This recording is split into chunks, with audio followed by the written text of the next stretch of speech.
காங்கிரஸ்ல ஒரு 5 ஆண்டு கால பயணம், அதற்கடுத்து வேற கட்சி மாறணும்னு நினைக்கிறப்ப விஜயை ஏன் தேர்ந்தெடுத்தீங்க? எத்தனையோ தலைவர்கள் இருக்கிறப்ப விஜய் தான் அடுத்த பயணத்துக்கான சரியான தலைவரா இருப்பாருன்னு நீங்க ஏன் நம்புனீங்க? விஜய் தான் வந்துட்டு இப்ப தப்பு பண்ணல, எல்லாம் ஊழல், எல்லாம் வாரிசு அரசியல்.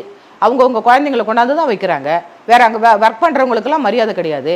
இப்ப மக்கள் மேல அக்கறையும் கிடையாது, மக்கள் நலனும் கிடையாது.